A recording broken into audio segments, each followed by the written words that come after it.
What's up, everybody? Welcome back. Thank you for joining us. This is the return of Issa Kickback. As you know, this started with me and Marcellus and I. But I wanted to change the layout of it. So now I'm going to be speaking with a bunch of music industry professionals, especially from our area. And this week we're sitting with DJ Uncanny. Uncanny, how you doing, man? Thank you for joining us. I'm good, man. Happy to be here. Appreciate you having me. Man, when I first moved back to Jacksonville and I reached out to you about doing a show in Springfield, you were like super helpful. So I'll always appreciate that because you didn't have to do that or send me the recommendations that you did because that lineup for that show was just so fire. So, shout out to you. A little bit about Uncanny and how I know him. Not only has he been killing it in the 217, he's like very dominant in his area. When I reached out to people, I was like, who should I work with? They're like, oh, you got to tap in with Uncanny. I was like, okay, say less. So yeah, if you want to go ahead and kind of tell the people about yourself. I'm originally from the East Coast, been in the 217 area about 20 years, I guess. Moved here when I was a kid. My parents got a divorce. We've been here for familial support since. Definitely grew up in the scene, started with Red Carpet Records way back in the day. I was like sixth grade selling CDs at school, getting in trouble for doing that. And just kind of fell in love with the scene more than music per se. I like being around the guys. I like doing stuff. And I just stayed tapped in. I was former host of Torch Tuesday, transitioned into kind of an artist manager, road manager, worked with some of the bigger regional artists, tried to break some major artists here in this market, and been working as a travel DJ, mobile DJ service, and artist consultant ever since. Man, you stay busy. You wear a lot of hats. Yeah. That's part of the game, though. I respect that. So you said that you used to sell CDs in sixth grade? Yeah, man. Red Carpet Records. That was Greg Grammer back in the day. Habilius Ricardo, Human Torch.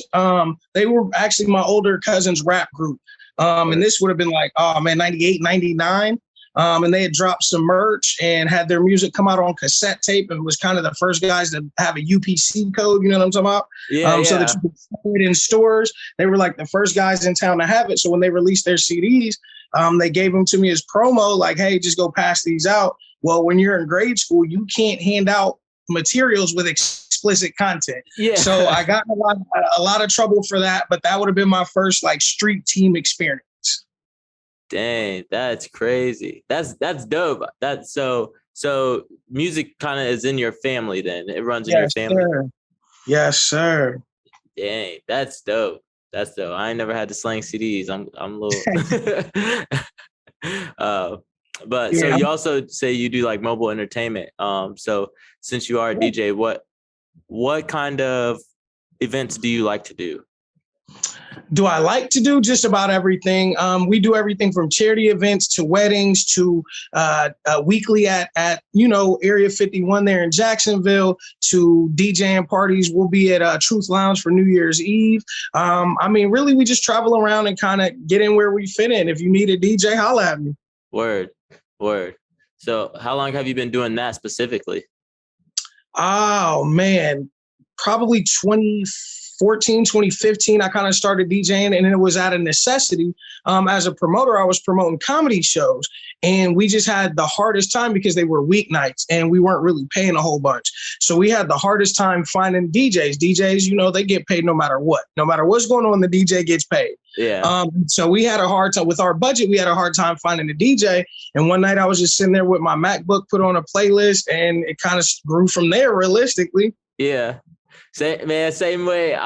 We did a show out in LA and my DJ couldn't make it. And I was like, shit, I got this laptop. Figure it out. Yeah, and that's really how it started.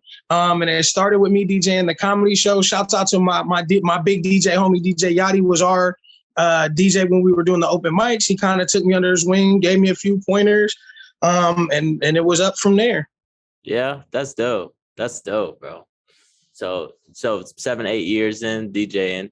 Yeah, I'm still no good. It's like the worst trick in my bag is DJing. Like I love hosting, I love tour routing, I love doing a lot of stuff, and I love DJing because I love music. But if I had to be really honest with myself, I probably should practice more. Like, if that makes any sense, like, get my scratch game together, start dropping on the ones a little more cleanly. But I love doing it. And I love the fact that people love when I do it. So, I get a lot of practice during the week. Yeah, that's what's up. I mean, and then it does come with time. So, for sure. So are you more of the new school where you just sync it so you don't scratch too much? It is a lot of syncing. Most of it is definitely software and digital, MP3s and WAV files. And I'm definitely more of a new school DJ. And for the longest time, I wouldn't call myself a DJ because I didn't have to create vinyl, because I didn't have to sit and learn how to, do those techniques without YouTube. So for the longest, I didn't even accept the title because I am appreciative and respectful of the art form of DJ. It's an art form. It isn't, you know what I mean? So even now, like, I'm still a little iffy, but I scratch a little bit. I definitely blend a little bit. But a lot of the stuff that we do, weddings and kind of the karaoke nights, only call for you to sync. They don't ask you to get your DJ. They don't need all that. So, they don't ask you to get your DJ back. Yeah, see, my dad's a DJ, so I go back to the scratching and all that stuff. So, so I respect your response, because I've dealt with DJs where it's like, no, I'm a DJ, and then it's like I'm looking at my dad like, I don't know if he really a DJ. Like, you know what I'm saying? But they're like key. There's like this one running meme where it's like the promoter's mad he's not getting paid, the host mad he's not getting paid, the DJ shuts off the music. And everybody starts. So they're vital. The DJ's getting paid. Yeah. And then that was another thing. Once I kind of figured that out, and it's not all about the bag change, but I mean, once I figured out that I could promote the event, host the event, DJ the event, keep the money in-house, it changed my perspective on a lot of things. Yeah. Yeah. And that's so I went to your Hollow Wicked. It was dope. I had to drive to Indiana, so I couldn't stay to the headliners, but it was dope. I like the setup. I like the environment. And it's over there in Burden at the mansion, right? That's what you guys call it? Mm-hmm. Yeah, that setup is so dope. So is all that, so as a mobile DJ service, that's all your equipment? Everything you saw on the front stage, it was me and another homie who put it together. So everything, all the sound equipment on the front stage would have been ours, and everything that would have been off to the side of the pool stage is ours. Everything that's kind of hanging up is actually house system stuff. Word. So, okay. Yeah, we did bring in two full PA setups is what we operated from. But they do have a house system out there. Oh, okay. That's dope. All right. I was just curious because the whole, and the lineup was dope. It seemed like everybody had a good time, was enjoying themselves. It was, that's dope. Just the atmosphere and the environment was dope. So I guess when you're DJing like a party or a wedding, and the next move is to get people drinking and dancing, what's your go-to track? Oh, well, see, it depends on the environment. If we're at a wedding, it does. It varies greatly because some clubs are like really urban and really hip, so you can break new records or play a lot of new stuff. Kind of anything that Drake and 21 dropped this year. If I'm in the club, we get that Rich Flex or that Rap Front, whatever that gets on, people get the partying. If I'm at a wedding, it kind of depends on the wedding, but you almost want to play something, and it's going to sound really weird, but like cha-cha slidage. You know what I mean? Give me a Cupid shuffle at a wedding and people get to move in it. You know what I mean? Yeah. So it depends on the setting, but I do have a couple tracks that I go to. You know what I mean? Yeah. No, that makes sense. I did my brother's wedding and I didn't know what I was doing, bro. I was just out there like, this might hit. Yeah. And then what you do is, and once you see people kind of moving and kind of grooving, you try to stay in that pocket. You try to stay in either similar sounding songs or similar message songs with similar BPMs. You just try to keep the groove. Once you have it, you try to keep it. Oh, okay. So that actually goes into my next question. So there's been like a couple DJ movies over the last couple years, or TV shows. They've had that We Are Your Friends, where it's like Zac Efron's a DJ, and then the Turn Up Charlie, where this guy Idris, that was Idris Elba, right? Huh? That was Idris. Yeah. I saw. All right. So that was my question. I was just gonna ask you, like, so when it comes to that, do you also like just try to tap in and like, because they have certain preferences in those shows where it's like you control and you match their heartbeats and shit like that, like not that in depth, but like, is it the real life experience? Is it similar to that, like controlling It is. You really are the party controller. You are the vibe setter. You are in charge of the mood. Because music is nothing but emotion over beats. That's all music is. Somebody's emotional state over instrumentals. And so you try to tap in, and it gets to a point, especially with experience, to where you can feel it, to where you're playing your stuff and they're kind of into it and you're kind of watching them, and then heads get the bobbing and the chicks come running out of nowhere, and you can fit it's a feeling, and it's definitely an emotional thing. People, especially when you're drinking, you get connected and you feel it in your feet and you bobbing. It is, and you're connected to the people in a different way. And it's crazy because you're doing it through music that you're not creating. As a creator, as somebody who makes music, that's what you try to do. But as a DJ, you're literally just trying to control the emotions for this amount of time. Dope. Yeah, I that was just a personal curiosity question, because I'll be doing my best, bro. I'm still learning. And like I said, man, out of all of my everything, I think I do well. DJing is probably I'm the most insecure about it, if that makes sense. Yeah. So outside of DJing, you're also a show promoter. Let's kind of speak on that. What's your favorite type of show to host? Oh, that's a great one. Probably major artist event, like concerts with the major artists have to be my favorite. Just because you get to put people in position. When you and you know this, when you brought Kirko, or when you brought, who'd you bring right before Kirko? We did 30 Deep Grimy in Springfield.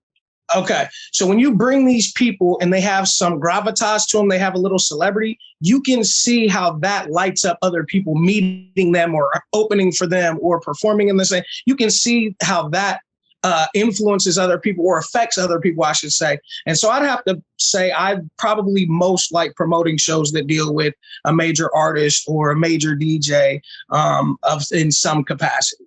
Yeah. We do local showcases. We do open mics, and I do like those. I like finding new talent. I like helping break artists. I like helping move records, up the charts if I can. So I do like those environments, but I definitely like the gratifying feeling I get of watching people. We did Gorilla Zoe, and we had a bunch of artists that was like, this was my favorite guy growing up, and I got to meet him and blah, blah. So definitely giving people that gratification of dealing with a celebrity and making that celebrity accessible or hands-on to regular people. Yeah, hell yeah. That's dope. I fuck with that answer because I'm similar in those sense. So what's been your favorite artist that you've hosted? I've hosted quite a few. I'm gonna have to go way back. Would have to be Raekwon from Wu-Tang Clan, and it's just because the influence Wu-Tang Clan had on me as a hip hop head when I was a kid. So when he might have, and I don't get starstruck a whole bunch, but when they jumped off that tour bus, and I was like, oh shit, it was one of those moments. So definitely it had to be Raekwon, and it was crazy because probably 9 months prior to, we had bumped into him in Miami.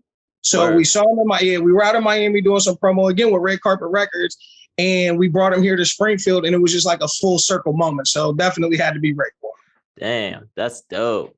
That's dope. That boy been working. All right, so we've talked about the good. What are some of the things you dislike about promoting shows? The entitlement, if I can say that without being a doucher. And it's not just artists, people who pay for things expect things a certain way. People, so it's the entitlement factor. There's a lot of people who don't have a buzz or just building their buzz or don't have any major songs, but they feel like they're entitled to things the major artists should have or that treatment, or the mismanagement of time would have to be another one. You tell people be there at 8:30, don't expect them till about 10 o'clock. Just that kind of stuff. And really it's just small nitpicky stuff. It isn't anything major, but I think it'd have to be time management, and then people's sense of entitlement would be the two things that bother me the most. Yeah, and I can relate. I think Uzi said it best. Like, he was doing an interview with someone, and he was like, I'm so sorry for being late. And it was like, man, if you see look, Uzi apologizing for being late, do you really think you should be late? Yeah. Despite what it is, he's like, no, that's very, you know what I'm saying? So I feel you on that, because, you get artists ask, when's sound check, and then they don't even show up. Then don't show up. Then be 5 minutes late. You call them to stage. They outside smoking weed or drinking or whatever they doing. And this isn't every artist, because I deal with, dozens. dozens of artists, and a lot of them are very professional.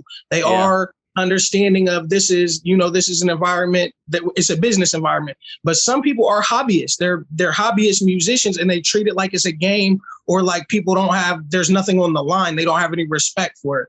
So that's gotta be my biggest pet peeve. Yeah, no, I was always curious because that'd be mine, and they'd be like, nah, you're bugging right now. I'm like, bro, am I really tweaking? Like, I shouldn't be tweaking about this. But I don't have that many promoter friends to really be like, yo, am I bugging right now? So no, you're not bugging, fam. You keep on them. Because it's something. But just to switch back to the positives though, because like I said, when I came to Springfield and I had to pull that show together in 2 weeks, man, you were a big asset. So I'm super appreciative of that. Anything I can do. And the artists you sent me, like you said, very professional. As some guy, I was actually running fucking behind because we had booked the DJ, and the DJ like bailed, bro. He bailed 2 hours before the show.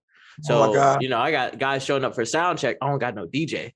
Right. So, so shout out to Yachty for coming through for that. And, but Yachty the big homie, man. Yeah, no, for real. I appreciate that because that whole setup. So how come people don't do shows there often anymore? Well, they changed ownership.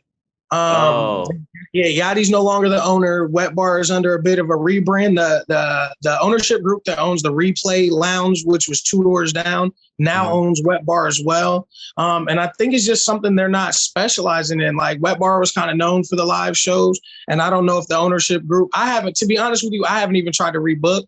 So I don't know that they're not doing shows. I just haven't seen them promoting it. I know they have the capabilities. You have the facilities. Yeah. I just think that the ownership group is prioritizing other things, and the scene kind of switched to down the street. Now, Truth Lounge is kind of the spot to go to for the live performances. Yeah. And I've seen that. I've seen that on flyers a lot. So tell me a little bit about Truth Lounge.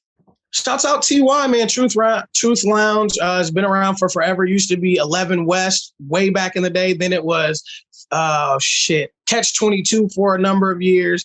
Then it was another bar after that. So it has changed ownership a few times. But TY owns Truth Lounge. He's got both levels open. Downstairs has the dope stage and sound setup. The VIP seating areas. They serve food upstairs. It's definitely more of a sleek, loungy upstairs. Definitely the nightclub vibe downstairs. But yeah, TY's been doing it big. He brought Kerry Hilson. He's been bringing like major acts and then kind of letting us hang out with him as locals and regional acts. So they did Kerry Hilson. They did PFG Nut, PGF Nut. Did I say that? The dude who, hey bitch, what up? They brought him. They brought El Hitter recently. And TY's really big in the R&B. So they bring, I thought they were bringing Trey Songz soon. I know they had, what is that girl? Don't spill too much. Erica Banks. They had a lot of stuff going on. So shouts out TY, shouts out Truth Lounge. Like I said, I'll be there for New Year's. So for Jizzo's party, I'm excited about it.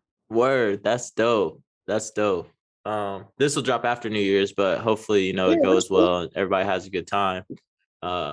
So that's dope. I might have to tap in just to see, like, all right. So you invite me to events all the time. So first, I apologize, man. Like, my events are set up so my daughter can be with me.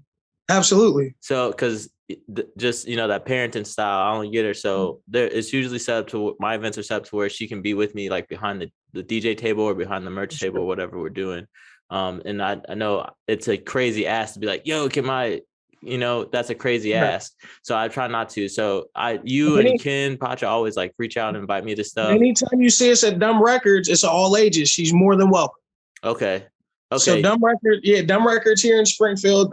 They're a great bunch of guys. They used to be the Black Sheep Cafe.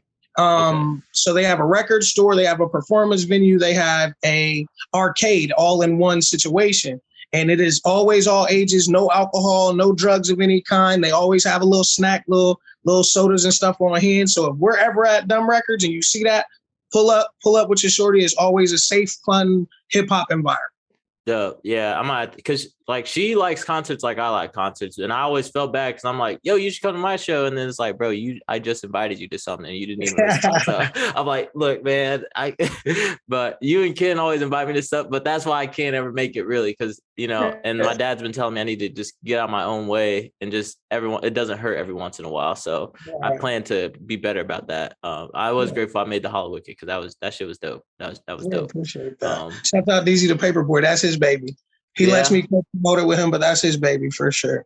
Word. Okay. So you've mentioned a few venues, like so what's been like your favorite setup for a show? Like where do you have a preference or? It'd have to be the Mansion. Just based on all the amenities they offer, the look, definitely the Mansion. Probably favorite regular venue would have been Wet Bar, and it would have just been familiarity. We were there from the time they opened, and Yachty always showed us love, so we brought everybody through there, and it was the familiarity with the venue. Like I knew where the stage was, I knew how to turn the lights on, I knew how to plug in. I didn't need nobody for, you know what I mean? Yeah. So those would be my two favorites: the Mansion for the aesthetic, and then Wet Bar just because I knew everything. Like it was like home. Yeah, that's what's up. So have you like started to do shows outside of that area, Springfield? For sure.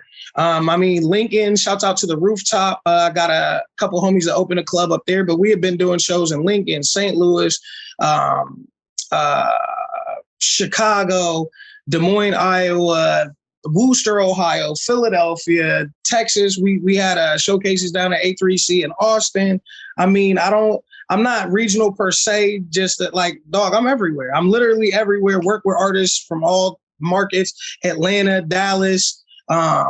And so I do a lot of stuff here at home because I'm a dad myself. I have three biological, 2 bonus. So I'm father of 5. So I'm home a lot. And so I do things within about a 2-hour radius. I do a lot of Champaign. I do a lot of Bloomington and Peoria. And, I'm kind of chasing around, and I'm trying to be where the money is, obviously, but I try to base as much of it around home as I can so that I can be here. Yeah. No, I respect that. The daddy duties ain't no joke. Oh man, what family first? You know what I mean? And that daddy stuff is for real. Yeah. You gotta love it. So I guess just to wrap up the segment on promoting, like you have your Halloween festival, and then I think I saw like a summer festival. Are you bringing your summer festival back? Summer Jammy Jam, that's the plan. And it's kind of a similar setup, 2 stages. The indoor pool, we do both at the same venue. Summertime, we try to bring somebody to break, somebody that has either a hot single that's been building since, first quarter of that year, or a main regional. I think our biggest summer one would have been Montana 300 came, and we had a good time with that one. And so we try to either do a larger name regionally or somebody that's kind of touring and has a big single for the summertime. And then the Hollow Wicked, we just kind of, the big shit. We do what we like for that. So. Yeah, I don't blame you. So if you're listening to this, make sure you keep an eye out on that. All his social is going to be in the description of this. You can follow him. Stay tuned. Because the flyer always looks dope. It was the sand beach. That shit, the theme was fire, bro. So, but I guess the last segment I kind of want to talk about is you say you offer services and like management and stuff like that. So kind of explain what goes into that part of your business. That part is a lot, and it deals with artists more personally. A lot of the stuff we do publicly, obviously everybody's invited to and everybody taps in.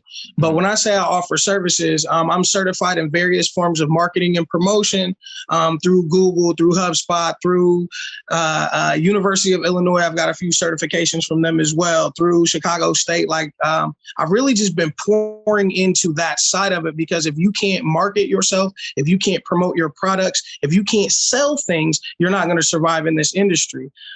And the other thing I learned is there's a gap. Creatives aren't usually the best business people. Mm-hmm. And it's not personal. It's just how people are wired to think. More of your accountants aren't going to get up and give you the craziest 16s. Yeah. They're not going to be the dopest on the wiki and on the DJ side. Yeah. It's balance. And so I try to fill in the gaps for artists by creating promotional campaigns, both digital and physical. You know, you want to do a full flyer layout. You want to get your merchandise in stores. You want to do those types of things. I help them route their tours. I help them, you know, find venues. I help them get, I use my connections and some of my influence to help get features for artists. Just whatever I can do on that side, I try to do. I've learned to negotiate contracts. There's a program through NYU and what is the website called? It's a music industry essentials course, and it basically gives you the layout on the business side of music, because that's where people fall through the cracks. And with us not being a major market, 217 isn't a major market. Even from Champaign all the way to Quincy, we're not a major. We're maybe 500 to 600,000 as a market whole. And so we don't have the services of Chicago and Atlanta, and Nashville has. And so I try to fill in a few of those gaps, just, you know, with the artists. I don't charge a whole bunch of money. Obviously, there's prices to things. You can't do everything for free, but I try to be as affordable as absolutely possible and just help artists with things that they may not be in the know about. And if I'm not in the know about, I have no problem saying, hey, I don't know. Let's find out. Let's learn together. Word. So when I say I offer services, I mean, I'm tapped in with like 15 different websites that I have access to blog for, share content for. I have a network of industry professionals, kind of like you're talking to me now. My big homies are all tapped in at Epic and at Empire and at, you know, Rock Nation and Def Jam. So it's like I can lean on them and ask them questions or present things to them. Hey, maybe I have an artist I'm trying to break and they have an artist, you know, Def Jam has an artist they're working. I might be able to put you on 3 of those tour dates, help you get the merch out, secure you a feature, you know, things like that. So that's really what I say when I offer artist services. I try to offer label services without having you sign with me. Word. Yeah, no, that's dope. Pretty similar, but speaking on your relationships, because you actually ran an interview series where you interviewed just higher tiered artists. Like one that sticks out is Dizzy Wright, because I had just had guys on tour with them, and then I seen you do that interview. I was like, oh, this man tapped in. Yeah, shouts out Dizzy Wright. I scored that one through my big homie Q The Question. He's the owner of SKE Records, and he's actually one of the biggest marketers and PR people on the entire East Coast. And so shouts out to him for putting that together for me. And that's what it was it's the Connectz radio show. And it started out as a mix show where we were kind of breaking artists and doing interviews with regionals. And then my homie was like, yo, why don't you tap in and get some of these bigger acts? Dizzy Wright, Hell Rel. We had Layla Kepri, who's actually the co-star of a movie on BET called Bundles. The movie just came out in November. We had we had Bone the Mac, who's got a platinum song. I've had some nice interviews on my show, thank God. And that was kind of the premise, was how big of an artist, what is the reach or industry professional that we can get? And kind of the parameters are, you got to have at least, and it sounds so minuscule now, but at least 10,000 followers on your IG for me to even put you on my show. It sounds like such a tiny basis but it's like, if you don't have any cachet or any panache in the industry, if nobody's looking for you, they're not going to be looking for the interviews. Facts. So we try to score the biggest interviews we could and can. And luckily I have relationships again with some people that are pretty high up at some pretty major labels. And another great asset to that is DJ Who Better, who has been around the St. Louis scene for forever. I mean, he was doing interviews well before I was, and he had tapped in with major artists, and he's kind of helping me out on that. And so shouts out Who Better, Q The Question, my big homie Essence over at Empire, Big Hef over he's at Epic now. He was at Def Jam. So it's like, again, without those people, and this is my favorite thing to tell everybody: your network is your net worth. Word. You can know everything in the world, but if you don't know how to apply it, and 2, who to pitch it to, you're getting nowhere. So always build your network. Your network will come to help you in immense ways if you trust it. If you put out good work, you put out quality work, you become a consistent, reliable person in the business world, your network definitely becomes your net worth. Word. Y'all better be taking notes. Word, man. All right. So I'll wrap this up, let you get back to your day, man. Where can people follow you and where should they tap in?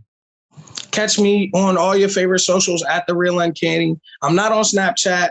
and I'm not on TikTok. But other than that, I mean, I don't create music. So those aren't really spaces that and I always tell my wife that Snapchat's for cheaters. So if you want Snapchat real heavy, you cheating on somebody. No, I'm just kidding. I'm just kidding. It's a great promotional tool. But everything else, I mean, Twitter, Instagram, Facebook, at The Real Uncanny on everything. Shouts out to my DJ coalitions, the Fleet DJs, the Nerve DJs, and of course the Connectz DJs. Remember, Midwest Connects. If you ain't connected, you ain't respected. Word. Appreciate you, boss. Appreciate you. Thank you for sitting down with me, man. No, I appreciate your time, man. Sorry, I missed the messages earlier. If you need anything, anything at all from me, let me know. I'd be more than happy to help or lend a hand or point you in the right direction. And looking forward to building with you, man. Good Vibes got a lot of good stuff going on. So I'm looking forward to building with you. Love. Appreciate it, bro. Appreciate it.